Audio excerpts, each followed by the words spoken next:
Well, in the first lecture of optics, we have already discussed about the definition part of optics, in which it is very well defined that optics is the branch of physics in which we discuss about the nature of light, property of light, its sources and vision effects। और इसमें हम लोगों ने अच्छे तरीके से समझा था कि लाइट जो है वो पार्ट ऑफ एनर्जी है जो ड्यूअल नेचर शो करता है, पार्टिकल और वेव। इन बातों की चर्चा हमने पिछले लेक्चर में की थी आपसे, और मैं समझ सकता हूं कि आपने उसे अच्छे तरीके से इंट्रोड्यूस भी किया होगा खुद के लिए। और आज हम ऑप्टिक्स के नेक्स्ट पार्ट पर आ रहे हैं, जिसमें सबसे पहले हम आपसे शेयर करेंगे कि लाइट के रिव्यूज़ क्या हैं इनके प्रॉपर्टीज़, और किन किन सेगमेंट्स में ये हमारे लिए हेल्पफुल होता है। नेचर में इनके क्या क्या प्रॉपर्टीज़ हैं, क्या क्या स्पेशलिटीज़ हैं, और इनसे रिलेटेड जो कुछ जनरल फेनोमेना जिसको बेसिक गाइडलाइंस भी हम लोग कहते हैं ऑप्टिक्स का, इस पर हम आपसे बात करेंगे। जिसमें सबसे पहली चीज़ जो अपने सामने आती है वो है, अच्छा एक बात और भी है, ऑप्टिक्स को हमने आपको ये भी पार्ट वाइज करके बताया था, ऑप्टिक्स में क्या क्या चैप्टर्स डिस्कस करने हैं इसकी भी बात करी थी कल हम लोगों ने। जिसमें हमने कहा था कि इसका पहला टॉपिक आपका ज्योमेट्रिकल ऑप्टिक्स होता है, जिसके अंदर हम लोग बहुत सारी बेसिक चीज़ें पढ़ते हैं, और ये काफ़ी comfortable, easier and more questions इसके जो होते हैं, न्यूमेरिकल्स जो होते हैं, वो बिल्कुल हमारे लिए सॉल्यूशन करने के लायक है। ऐसे तो सभी होते हैं, बट कंफर्टेबली जहाँ से हम स्कोर कर सकते हैं जेईई नीट में या 12th बोर्ड में भी, इसके बहुत सारे ऐसे थ्योरीज होते हैं जिन पर हम लोग काम करके और तब अच्छे मार्क्स ऑब्टेन कर सकते हैं। तो हमने बताया था, शायद आपको याद भी होगा, कि ऑप्टिक्स का जो दो पार्ट है उसमें एक फिजिकल ऑप्टिक्स और दूसरा हमारा जो था वो ये ज्योमेट्रिकल ऑप्टिक्स था। जिसमें हमने कहा था आपको कि ज्योमेट्रिकल ऑप्टिक्स का तो कुछ जो बेसिक है वो है ही अपना, लेकिन फिजिकल ऑप्टिक्स को फर्दर हम लोगों ने दो पार्ट में डिवाइड किया हुआ था। उसमें हमने एक वेव ऑप्टिक्स का पार्ट लिया था, और दूसरा हम लोगों ने इसका क्वांटम ऑप्टिक्स कहा था। क्वांटम ऑप्टिक्स थोड़ा क्रिटिकल होता है, और क्रिटिकल तो कुछ भी नहीं है, पढ़ने के लिए सब कुछ आसान है, बट उसके स्टेजेस हैं वहाँ पे जहाँ हम लोगों को बहुत डीप में नहीं जाना होता। जो हमारा जेईई नीट का सिलेबस है उसमें मैक्सिमम हम लोग पार्टिकल नेचर ऑफ लाइट की बात करते हैं, जिसमें फोटोन थ्योरी ऑफ लाइट भी होती है क्वांटम ऑप्टिक्स के। और इसके अलावा जो वेव ऑप्टिक्स है वो हमारे लिए बहुत बहुत बहुत ज़्यादा इम्पोर्टेंट होता है, जो आईआईटी या नीट को सबसे ज़्यादा पसंद आता है। 12th बोर्ड के लिए भी वहाँ से काफ़ी क्वेश्चंस आते हैं, जैसे हैगन्स वेव थ्योरी आता है, यंग्स डबल स्लिट एक्सपेरिमेंट आता है, डिफ्रैक्शन में हम लोग फ्रेनेल एंड फ्राउनहोफर डिफ्रैक्शन की बात करेंगे, पोलराइजेशन ऑफ लाइट्स में भी हम लोग वहाँ पर, खैर उस पर अभी नहीं जाना हम लोगों को। And we just start today lecture with reviews of light. Now इसमें हम लोग लाइट से रिलेटेड कुछ जनरल फेनोमेना की बात करेंगे। रिव्यू ऑफ लाइट ये सबसे काफ़ी इंटरेस्टिंग है। आप इसके नोटेबल पॉइंट्स के फॉर्म में भी आप इसको समझ सकते हैं, देख सकते हैं, जान सकते हैं। जिसमें सबसे पहला चीज नंबर 1 में आप इसको नोट भी करने की कोशिश करेंगे कि सबसे पहला ये आप समझिए कि लाइट एक इलेक्ट्रोमैग्नेटिक वेव्स होते हैं। और लाइट की जब मैं अभी बात कर रहा हूं तो आप ये इन जनरल समझेंगे, व्हाइट लाइट या we can say sunlight. So it is, कहते हैं लाइट, या ऐसे लिखिए आप, light is the EM waves. अब ये EM वेव्स से हमारा मतलब है इलेक्ट्रोमैग्नेटिक, इसको आप कह सकते हैं इलेक्ट्रो मैग्नेटिक ये क्या है, इलेक्ट्रोमैग्नेटिक। ईएम का अभी आगे से इसको जब कभी भी जरूरत पड़ेगी तो हम ईएम से ही इसको सिंबॉलिक फॉर्म में लेंगे। और ये इलेक्ट्रोमैग्नेटिक वेव्स कहने से हमारा मतलब है कि सनलाइट में इलेक्ट्रिक फील्ड और मैग्नेटिक फील्ड ये दोनों ही अवेलेबल होते हैं। और ये दोनों आपको ये आगे चल करके इलेक्ट्रोमैग्नेटिक वेव्स का एक चैप्टर भी हम लोग डिस्कस करेंगे। लेकिन तत्काल ये समझते हैं कि इलेक्ट्रोमैग्नेटिक वेव्स उस वेव को कहते हैं in which electric field and magnetic field both are oscillating sinusoidally, and it is the natural fact that electric field vector, अगर मैं इसको C direction means velocity of propagation of light की बात करते हैं, और इस डायरेक्शन में मैं अगर इलेक्ट्रिक फील्ड को लेता हूं, then magnetic field will be in this plane, and it is the obvious fact that electromagnetic waves का जो प्रोपेगेशन का डायरेक्शन है, आप ये मानिए if this is the direction of propagation of light wave, then if this is electric field vector, this is electric field vector just, और मैं ये बार बार कहता हूं कि आप रिलैक्स होकर के हमारे इस लेक्चर को आप करें, and you will be more and more benefited. And now आप ये देखो, this is magnetic field, so this will be likely this. और ये ज़रा क्लियर नहीं, उतना बेहतर से हम नहीं बना पा रहे इसको, और इसको और ज़्यादा क्लियर कर दूं मैं।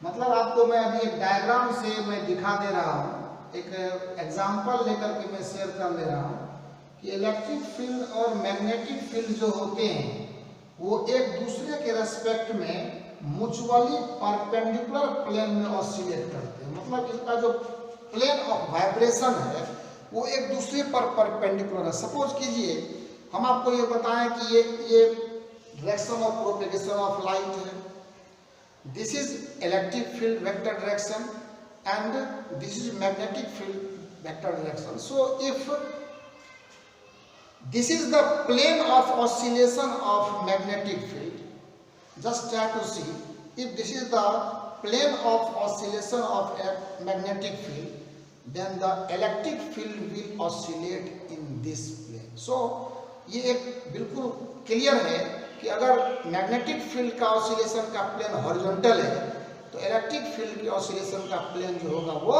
वर्टिकल होगा। So this two types of fields always are in mutually perpendicular plane, और यही वजह है कि लाइट को पोलराइज किया जा सकता है। This is the fact due to which light can be polarised.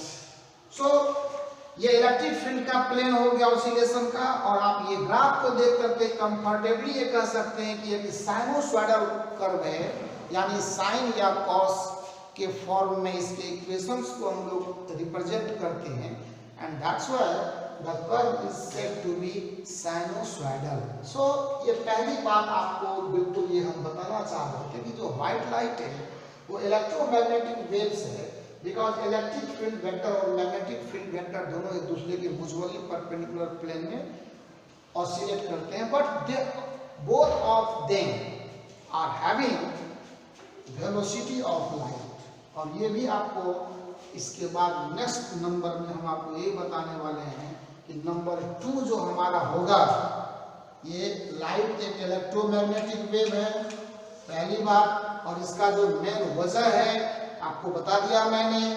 Now the second term कि वेलोसिटी ऑफ लाइट, ये सब बेसिक चीजें हैं, हम लोगों को जानना चाहिए।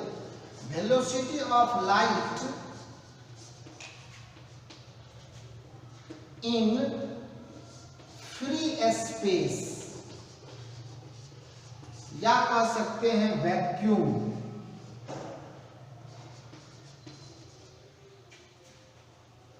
is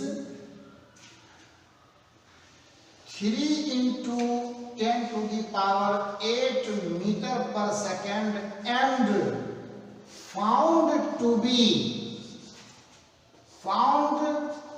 be maximum in universe. ये हम लोगों को समझना पड़ेगा कि लाइट की जो वेलोसिटी होती है वो फ्री स्पेस या वैक्यूम में 3 into 10 to the power 8 metre पर सेकंड होती है, और ये जो स्पीड है वो एक नेचुरल स्पीड है, और ये यूनिवर्स में मैक्सिमम माना जाता है। किसी भी मैकेनिकल या टेक्निकल सिस्टम के द्वारा ये वेलोसिटी डेवलप करवाना बहुत मुश्किल है। और इसीलिए आपको एक और इससे रिलेटेड बातें जो समझ में आनी चाहिए वो ये कि लाइट के वेलोसिटी को कभी भी किसी पार्टिकल के वेलोसिटी या किसी ऑब्जेक्ट के वेलोसिटी के साथ रिलेटिवली ऑब्जर्व नहीं किया जा सकता है ना। लिखते हैं 10, आप समझिए, there can not be considered the value of relative velocity of any other particles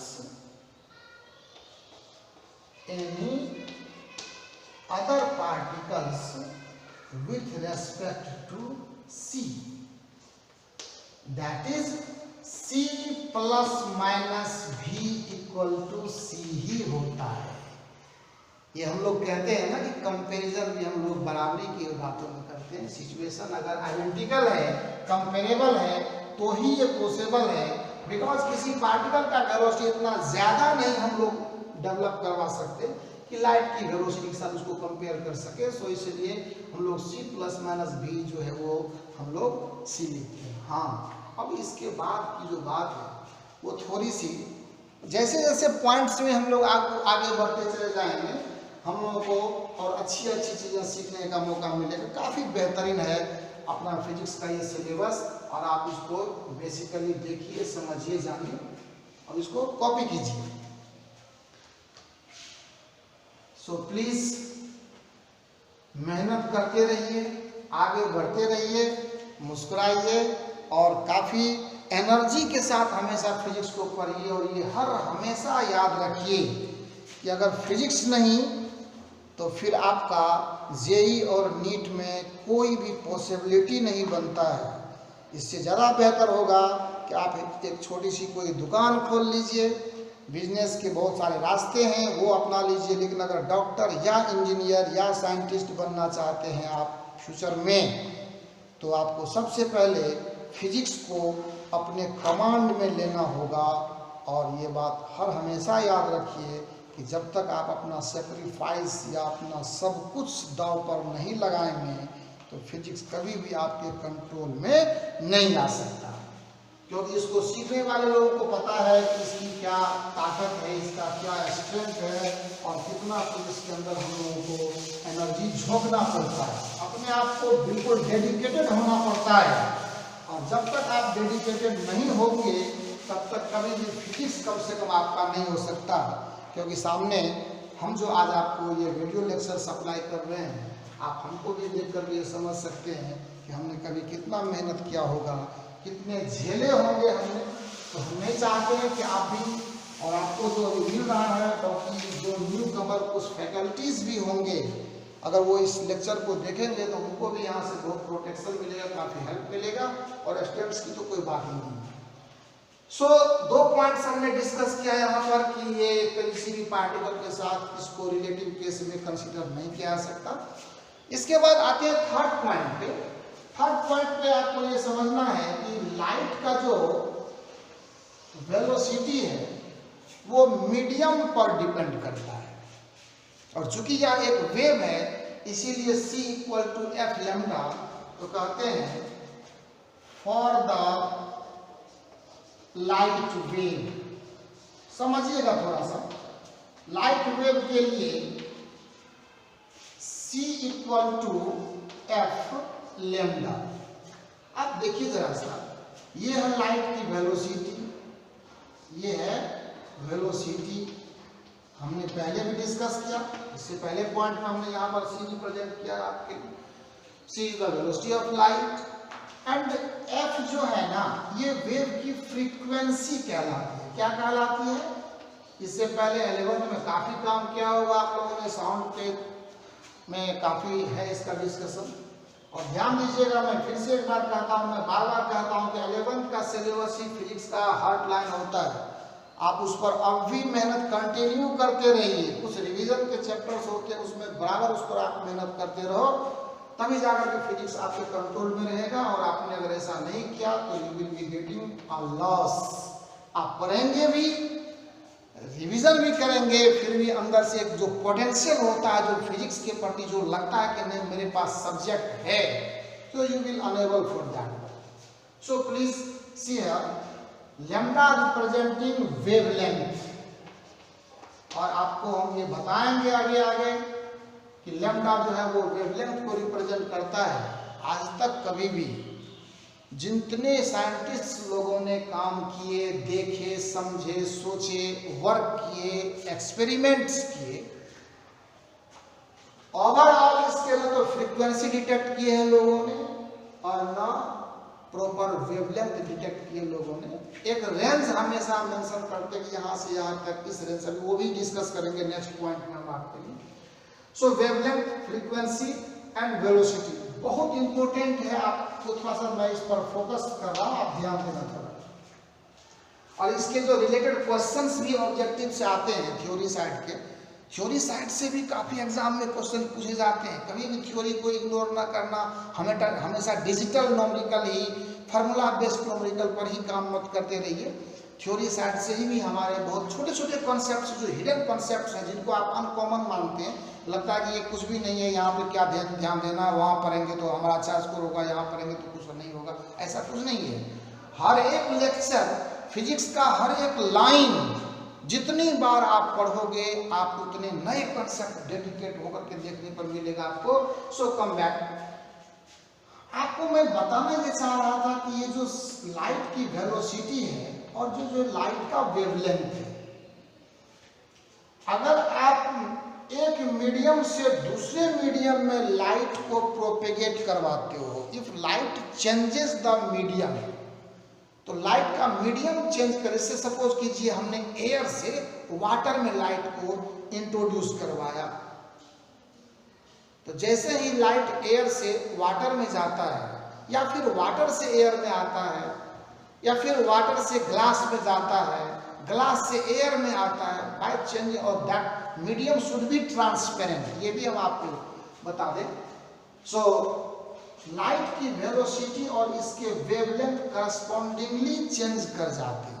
this is the practical observation and the relation is proportional.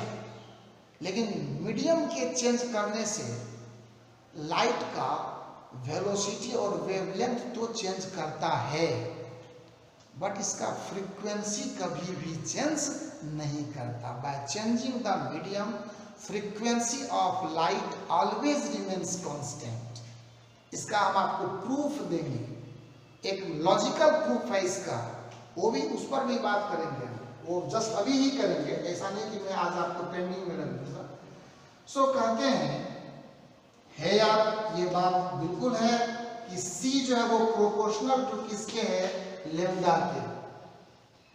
कहते हैं if we change the medium, अगर मैं क्या करता हूं, अगर मैं लाइट का मीडियम चेंज करता हूं,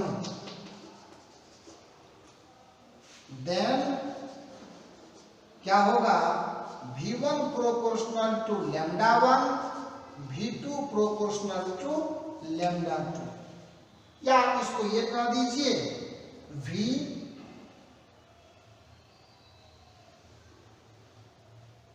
रेयर, या V, हाँ ठीक है कोई बात नहीं, V रेयर आप, और यहां मैं इसको भी